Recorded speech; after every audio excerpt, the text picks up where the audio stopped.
नमस्कार। आज हम गरुड़ पुराण के एक बहुत ही रहस्यमयी और गहरे अध्याय को समझने वाले हैं। एक ऐसा अध्याय जो मौत के बाद के सफर से जुड़ा है, वैतरणी नदी।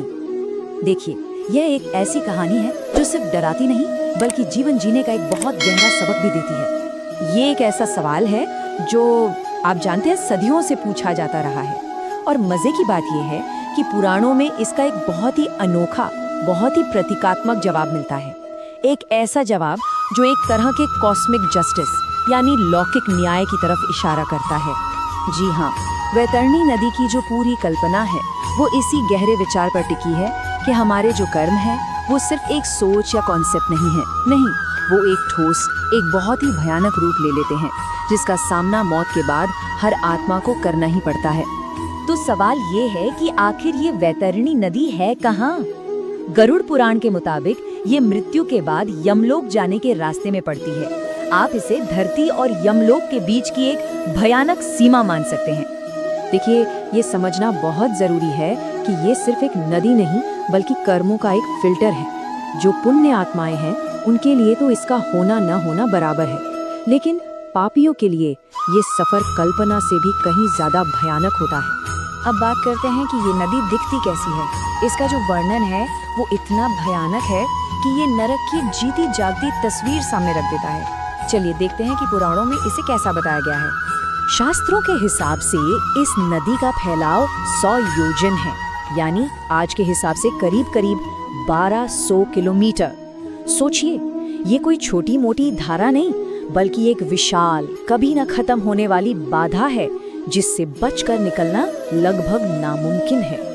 और इसमें पानी की जगह क्या बहता है? खौलता हुआ खून और पीप। जब कोई पापी आत्मा इसमें घुसती है तो उसकी त्वचा और मांस जलने लगते हैं। और ये सिर्फ शारीरिक पीड़ा नहीं है बल्कि आत्मा को उसके कर्मों की घिनौनी सच्चाई का एहसास कराने का एक तरीका है। इस नदी में हर तरफ मांस के टुकड़े, हड्डियां और बाल तैरते रहते हैं जो इसकी भयावहता और सड़ान को और भी ज्यादा बढ़ा देते हैं। ये नज़ारा आत्मा के लिए एक मानसिक टॉर्चर जैसा होता है। और रुकिए, ये नदी खाली भी नहीं है, इसमें भयानक जीव रहते हैं। वज्र जैसी चोंच वाले कौवे, गिद्ध, मगरमच्छ और जहरीले सांप। ये सब पापी आत्मा को लगातार नोचते रहते हैं जिससे उसकी पीड़ा कभी खत्म ही नहीं होती। तो अब ये सवाल उठता है कि भाई किन लोगों को इस भयानक नदी का सामना करना पड़ता है? गरुड़ पुराण में कुछ खास तरह के पापों का जिक्र है जो आत्मा को सीधा वैतरणी की तरफ ले जाते हैं। तो ये वो काम है जो आत्मा को सीधे वैतरणी में ले जाते हैं। इसमें बड़ों का अपमान करना, जीव हिंसा, झूठी गवाही देना सब शामिल है। इससे एक बात तो साफ होती है कि सिर्फ बड़े बड़े अपराध ही नहीं बल्कि हमारे जो नैतिक और सामाजिक कर्तव्य हैं उनको तोड़ना भी कर्मों के खाते में दर्ज होता है। और यहाँ कर्मों का फल एकदम साफ साफ दिखता है। जहाँ एक पापी आत्मा महीनों तक ना सहने वाली पीड़ा झेलती है, वहीं एक पुण्य आत्मा के लिए ये नदी मानो है ही नहीं, उनके अच्छे कर्म ही उनकी ढाल बन जाते हैं। अच्छा, इतनी निराशा और डर के बाद मन में आता है कि क्या इस तकलीफ से बचने का कोई रास्ता है? तो जवाब है हाँ। शास्त्रों में एक बहुत ही शक्तिशाली उपाय बताया गया है और ये उपाय इतना महत्वपूर्ण माना गया है कि इसे सबसे बड़े दानों में से एक गिना जाता है। यह एक ऐसा कर्म है जो मृत्यु के बाद भी आत्मा का साथ देता है और मोक्ष के रास्ते को आसान बनाने में मदद करता है। इस उपाय का नाम है गोदान। गाय को हमारी वैदिक संस्कृति में जीवन और पोषण का प्रतीक माना गया है, इसीलिए उसका दान महादान कहलाता है। और मान्यता ये है कि अगर सही विधि विधान से गोदान किया जाए तो आत्मा वैतरणी के कष्टों से बच जाती है। और इसका असर एकदम चमत्कारी माना गया है। कहते हैं कि दान की गई गाय एक दिव्य रूप में वैतरणी के किनारे पर प्रकट होती है और अपनी पूंछ के सहारे आत्मा को उस भयानक नदी से सुरक्षित पार करा देती है।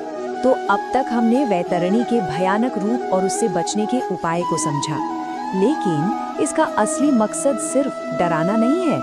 नहीं, इसके पीछे एक बहुत गहरा आध्यात्मिक और नैतिक संदेश छिपा हुआ है। ये कहावत वैतरणी के पूरे सिद्धांत का सार है। हमारे कर्म एक बीज की तरह हैं। अच्छे कर्म होंगे तो पुण्य का फल मिलेगा और बुरे कर्म होंगे तो पीड़ा का। वैतरणी इसी कर्म फल के सिद्धांत का एक बहुत ही शक्तिशाली प्रतीक है। तो कुल मिलाकर वैतरणी की कहानी हमें एक नैतिक और धर्म से भरा जीवन जीने के लिए प्रेरित करती है। ये एक पावरफुल रिमाइंडर है कि मृत्यु के बाद धन या पद काम नहीं आता, सिर्फ और सिर्फ हमारे कर्म ही हमारी रक्षा करते हैं। तो आखिर में ये सवाल सोचने लायक है, क्या वैतरणी कोई असली जगह है या ये हमारे अपने मन और कर्मों का वो आईना है जिसका सामना हमें एक ना एक दिन करना ही पड़ता है?